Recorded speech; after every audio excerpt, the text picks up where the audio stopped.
Kia ora students, you love business studies, but there's a problem, writing. It's difficult, especially when you've got all these descriptors telling you to do different things. So today I thought that I would go through those descriptors and give you some sample questions and answers to help you figure out what you should be doing. These are the 3 descriptors that you can get at level 3 business studies. If you're wanting to work towards the achieve level, you're going to need to be able to explain your answers. If you see fully explain, then that is a merit level question, and for excellence, you need to justify.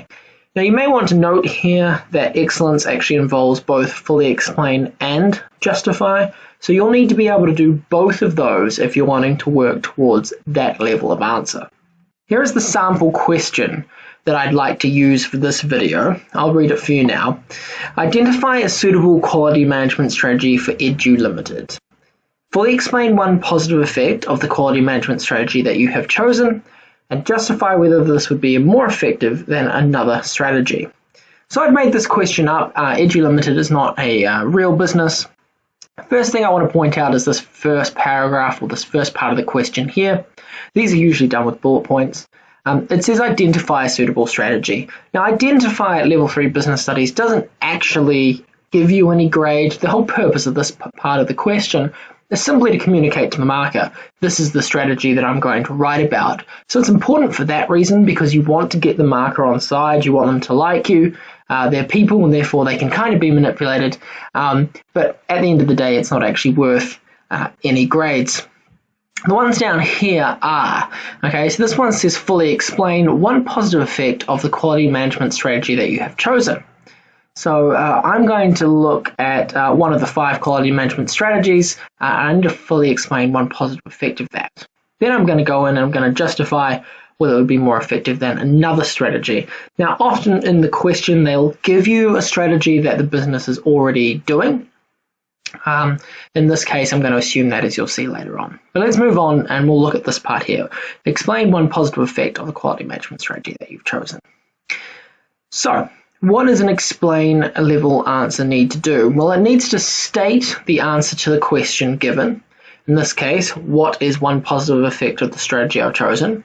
Then it needs to say why or how. So in this case, why is it a positive, or why is that a positive, or how is that a positive for the business? It's possible that you'll be explaining why it's positive, for example, for a stakeholder, like employees or the local community. That completely depends on what the question's asking. But in this case, it's asking for a positive effect on the business. In the state part of my question, I would have said that total quality management was the strategy that I have chosen. I'm not writing that out here because literally that's all I would write. So for the explain part, here is what I would say. One positive effect of implementing a total quality management strategy is that it increases cross-business communication. I've stated my answer there. I've said this is a positive of the strategy. Now what I've got to do is I've got to say, well, why is that a positive, or how is that a positive for the business? So I say this is a positive because the exchange of ideas will likely come up with more creative, more efficient solutions to quality issues.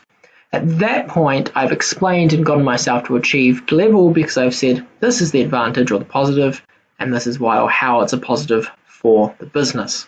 Now, if I'm wanting to push myself higher to the next level, I have to do exactly the same thing for a fully explained answer. I've got to state, I've got to say why or how, and then I've got to do this extra bit.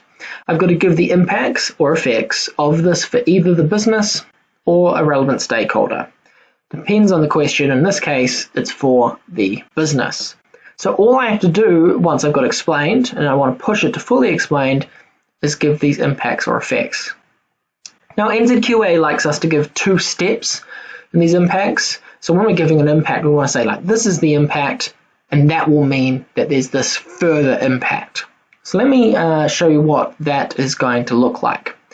Here's the answer I already gave. One positive effect of implementing that TQM strategy is that it increases cross-business communication. That's going to be a positive because the exchange of ideas will likely come up with more creative, more efficient solutions to quality issues. Here is the fully explained part. This will lead to Edu Limited's customers being more satisfied with products and services, therefore improving the business's reputation and maintaining its market share. So I've given those two steps of the effect. The first step is this first sentence here. Their customers are going to be more satisfied with those products and services because they're high quality. And then the next step, therefore, it's going to improve their reputation and maintain its market share. That would be a fully explained level answer. Now that's quite a long answer, and you've got to remember to the state, the because, the two steps in the fully explained part. So one of the ways that is easy for students to remember that is to use this structure here, state BLT. So you state your answer, you say this is going to be whatever it is, in this case a positive, because, then you say, well, it's going to lead to this impact, therefore this impact. A really good structure to help you remember to do everything you need to do. In fact, if you have a look at my answer, you can see that actually I have done that. I've stated my answer here in the first sentence. I said this is a positive because, that'll lead to this, therefore this will happen. So really, really good structure to help you remember everything you need to do in order to fully explain. I highly recommend you use it. Now the last descriptor that we have is the justify descriptor, and this is it here. It says weigh up the advantages and disadvantages of the course of action and or compare and contrast the alternative courses of action to justify with relevant evidence the course of action chosen. This should include reference to an alternate courses of action or new information to further support the decision that has not already been established in earlier parts of the question, such as long-term impact or sustainability of the business. That is quite a mouthful. It's a lot longer than the other explanations of the descriptors that we have, and I think quite convoluted and difficult for students to remember. So the issue with justify is that it is an excellence level skill. So there's no one size fits all. Here is the answer structure I can give you that'll work in every single situation, like the one that I just gave you probably would. So what I can give you is the answer structure that I tend to find myself using by default, and that I think will probably work in most situations. So that answer structure looks like this. The first thing that you've got to do with justify is answer the question. So it might say which solution is better, or it might say, is this an effective or not effective solution? If we were to go back to the question that I gave you right at the beginning, in this case, we've got to justify whether this would be a more effective strategy than another strategy. So we're comparing two strategies here. So we would say, well, one is better than the other one. And I'll show you an example in a second.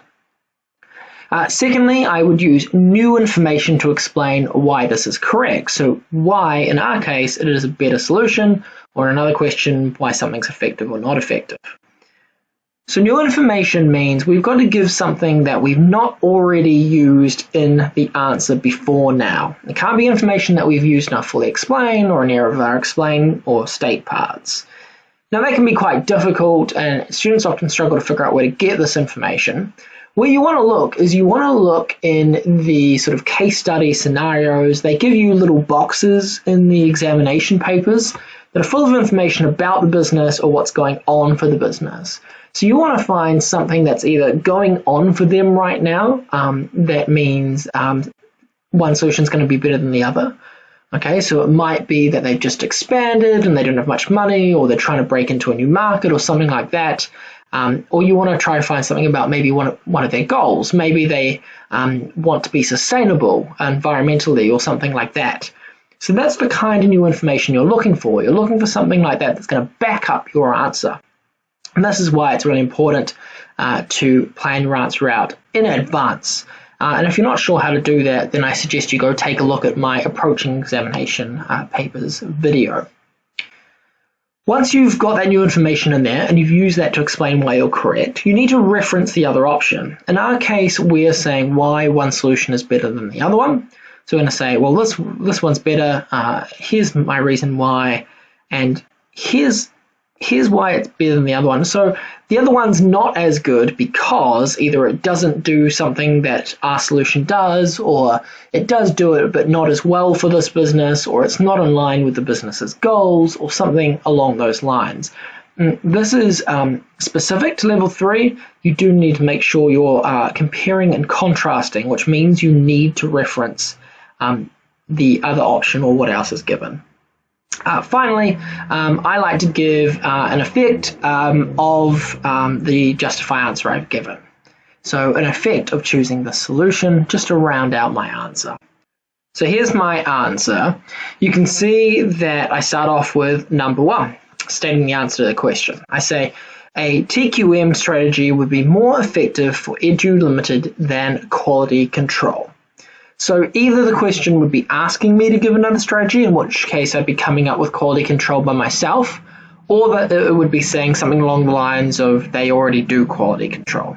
The important thing is I'm saying which one I think would be more effective for Edu Limited. Then I'm going to go on and say for number 2, why that is with new information. So this would be more effective as they want to encourage creativity from their employees. That creativity from their employees, wanting to encourage that, that's my new information that I'm using to say why it's better. Now that information again would have come from either the box in the examination, one of those boxes with the scenario in it, or from the case study book if it's the 0.3 standard.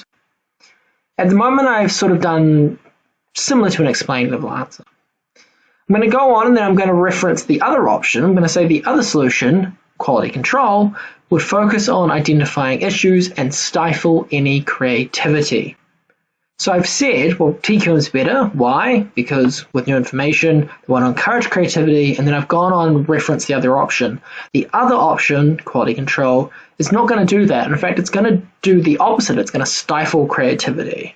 So I'm comparing them and saying, well, this one's better because it does this thing that the other one doesn't do in this case. In fact, the other one in this case is going to do the opposite. It's going to do the opposite of what the business wants. Finally, at the end, I'm just giving it an effect. I'm saying overall, total quality management allows Edu Limited to use ideas to innovate and create new or better products that will increase customer satisfaction. So that's a justified level answer. You can see it doesn't need to be that long at all, actually. I could potentially in here add a little bit more in saying why it is that quality control is going to stifle creativity. Why is it that identifying issues stifles it? You know, because we're focusing on negative things rather than positive things. But I believe I'd still get the justify level answer or grade for this. So it doesn't need to be super long. As long as you are ensuring that you're covering off these things, answering the question, giving you information to say why you're correct, referencing the other option, and then giving an effect is always a good idea. Hopefully that makes sense. If you want any more help with that, feel free to obviously ask your teacher or leave some things in the comments below. You can have a look at some past examination papers and the assessment schedules to get an idea for what a justify level answer could potentially look like, but bear in mind that those are guidelines for markers only, they're not full answers. Otherwise, I'll see you next time. Good luck.